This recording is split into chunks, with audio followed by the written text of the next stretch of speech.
Serigne Malick Fall laa tudd dama jóg ngir jàppale askan wi ci seeni yéene ngir delloo si liggéey ñaq jariñu ay nasaraan yu nekk bitim réew muy Belge yi tënkoo ci ENABEL muy agence de coopération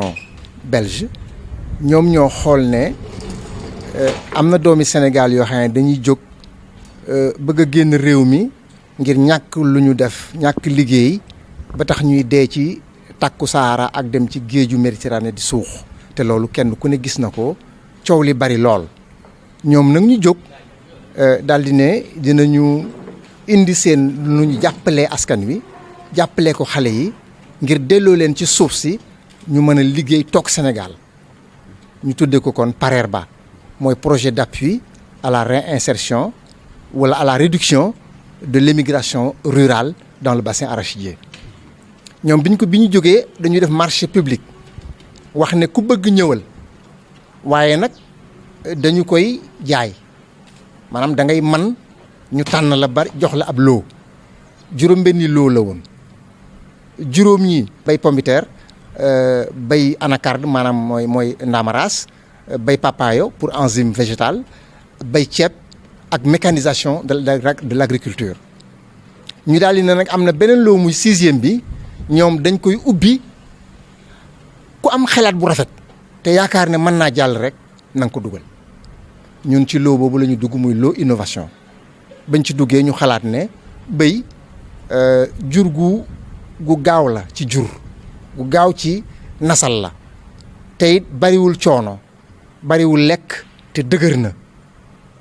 ñu daal di ne kon nañu seet wut géttug béy goo xam ne dana mat 300 béy waaye nag du doon béy wu ñuy bàyyi ci àll bi muy wëndeelu dañ koy tabaxal béréb buñ koy denc ni ñuy defee ay ganaar wutal ko xont bu mat di ko faj ànd ak ñu xam jur wut ay béy yu góor yoo xam ne béy yu góor yu raas la ñuy doon dañ leen di warale su ko defee béy yi ciy bàyyikoo nag day bari meew moomee tamit ñu seet nu ñu koy defaree ba askan wi mën koo jëriñoo su ko defee xale yi ñuy jël di ko indi ci gétt gi dañ leen di jël rek sóob leen ci gétt gi loolu la ñuy wax incubation maanaam da ngay jóg rek jéem di def ñu lay jubbanti ba nga mën a def kon dañuy ànd ak ñu xam liggéey bi li ko dalee ci nu ñuy yare aw béy nuñ koy toppatoo bu juree nu ñuy toppatoo meew ma ca bawoo nuñ koy xonte loolu lépp am njàng la. ci ban at. ci 2 at lañ koy def waaye bu ñuy jàng dañ leen di fay kenn ku ne fukki junni ak juróom-benn muy 80 000 loolu dañu wax ne wax dëgg yàlla ENABEL wane na yoon woo xam ne bu fekkoon ne kuy jàng ñu jox la loo xam ne rek déjà mën nga yor sa kër defe naa di nga yaakaar ne bu njàng ma noppee di nga mën a gën a yor sa kër ndax dama koy def comparaison n'est pas raison mais étudiants yi nekk université am bourse entière ci la ñuy dund ci la ñuy faj seen yitte 36 000 francs lañ leen di fay waaye fii 80 000 la ñuy fay xale bi su noppee ñu jël ci gétt gi fi newoon tabaxal ko chèvrerie maanaam ferme bu mel ni bi mu jógee yóbbu ko dalal ko boole ko ak banque ba mu njëkk bi mu nekkoon ak ñun ñu jàppale ko ci maintenant li ñuy wax intrant maanaam nu muy jënde fourrage maanaam ñax mi ñuy béy parce que loolu dañ koy béy parce que tey li sonal sàmm yi mooy nu ñuy dundale seen ak jur saaku ngooñ day dem ba 2 junni loolu boo ci bëggee 300 béy foo ko jëmee kenn mënu ko kon faw ñu dellu bay ñax muy dundal jur gi élément bi ñuy jënd di ko jox NMA tey kilo bi day jar 250 loolu nit ki mënu ci dundal 300 béy kon il faut ñu wut ay pexe yu tax ñu yombal le coût de production loolu mooy tax ñu mën a compétitif maa ngi wax baa ci tubaab waaye loolu mooy tax ñu dégg li may wax parce que entreprise ba nekk Chine wala ba nekk Hollande wala feneen lu tax mu mën a ñëw jaay fii litre meew lu yomb te yow boo defee litre meew doo ko mën a jaay lu yomb mooy la nga cay def ngir litre meew bi génn day ëpp moom la mu cay def. lan moo waral tànneefu mala bi di béy. béy dafa dëgër dafa lewet te bari njëriñ maa ngi wax loo xam ne maanaam Sénégal yu bari xamuñ ko su wasin masa loru te doom ja des fa dañuy jël béy wu jur ci biir kër gi di dajee ci meewu mbéy mi di nampal doom jooju door a juddu lu tax mag ñi tànnoon meewu mbéy pour nampal doom ji door a juddu nag yaa nga fa woon xar yaa nga fa woon loolu mooy li nga xam ne nit ki da koy xam te science àggagu fa. Yonent bi alayhi salaam bi muy wax naan géej gi am na ndox yu dul duggante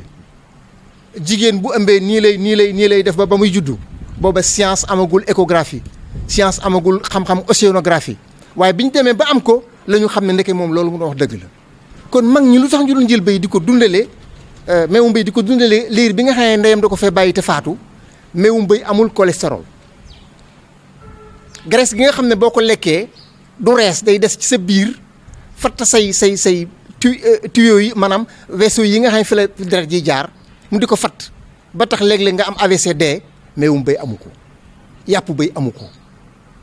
kon ñun dañ ñuy nax bu ñu bëggee wax naan béy nii béy naa dañ ñuy nax kon jot na boroom xam-xam yi jóg yee askan wi àndaat ak ñoom dellu ci liggéey dellu ci jëriñu mooy li ñu woote ñàkk jëriñu. Nous avons compétit et gagné un lot du marché public SN 412 lancé par Enabel, l'agence de coopération belge. Pour nous, en quoi faisant? En mettant en place une ferme laitière caprine de 300 sujets, mais en améliorant maintenant la race, pour produire beaucoup de lait et avoir une bonne viande, pour mettre à disposition de la population les protéines animales. Mais, chemin faisant, nous allons prendre 30 enfants pour les incuber dans la ferme laitière, qui fait 300 chèvres. Et on leur apprendra les compétences techniques pour gérer une ferme laitière, les compétences financières pour gérer une entreprise et les compétences administratives. Donc on en fait des entrepreneurs sur 3 ans. Mais en apprenant, on leur donne une bourse un salaire, je dirais, parce que ce n'est pas une bourse. On leur alloue 80 000 francs de salaire pour leur permettre quand même d'avoir à l'esprit que je suis déjà un apprenant, on me paye 80 000 francs, c'est sûr qu'en sortant, je vais gagner plus de 80 000 francs. Donc la valorisation de vraiment cette spéculation, ou en tout cas cette niche. Donc l'enfant à la sortie bénéficiera d'un appui de ses dons-d'âme pour avoir ses propres chèvres, sa propre ferme et un compte qui lui permet d'avoir, disons, les intrants,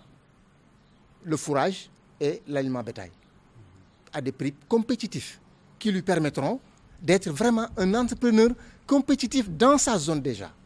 avant de penser à l'extérieur. Et votre zone d'intervention, c'est le bassin arachidier? C'est le bassin arachidier, Thiès, Diourbel, Fatick, Kaolack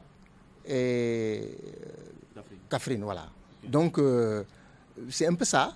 Mais notre zone de concentration sera peut-être le département de Thiès, et pour ne pas dire la région de Thiès. Parce qu'il y a des gens qui viennent de Touba. Si demain quelqu'un vient de Kaolack, on le prendra parce que c'est le bassin arachidier. L'évolution du cheptel